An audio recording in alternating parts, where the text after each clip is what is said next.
Rangers, they keep wheeling and dealing here, and they make a deal for Mitch Garver from the Minnesota Twins for Isaiah Keener Khalifa and Ronnie Henriquez. So right here, Mitch Garver, we know he's been one of the better power hitting catchers in the major leagues over the last few seasons. And last season with Minnesota, 13 home runs, 34 RBIs, a stolen base, 256 batting average, a 358 on base, and 29 runs scored. So right now, he goes to a very upgraded Texas Ranger team where we saw sign Marcus Semien and Corey Seager in the offseason. And right here, Keener Khalifa, he was a favorite over here in Texas.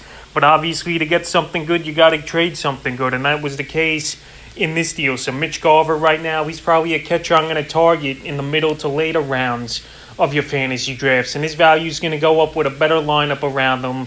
Bet his hit his ballpark over there in Texas as well. And just to change the scenery maybe he needed.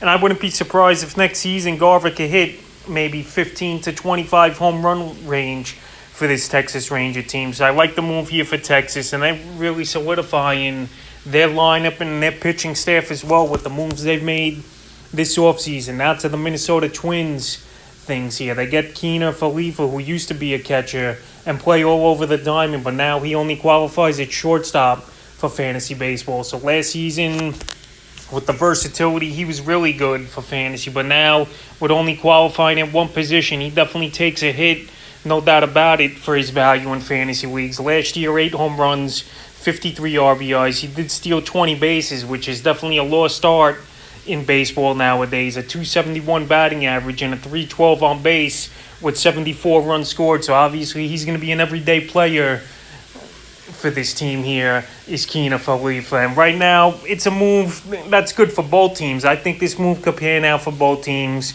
And even I think Minnesota could get the better end of this deal. I know catcher's a tough position to fill nowadays at the offensive side of things. But right here, I like the deal for both teams. Both these guys, they'll definitely have fantasy value in 10 and 12 team leagues and be drafted in the middle rounds of your fantasy league. So the Texas Rangers and Minnesota Twins make a pretty decent deal here with Mitch Garver going to Texas and Isaiah Keener Khalifa going to the Minnesota Twins. And we'll see what type of seasons these guys have in the 2022 year.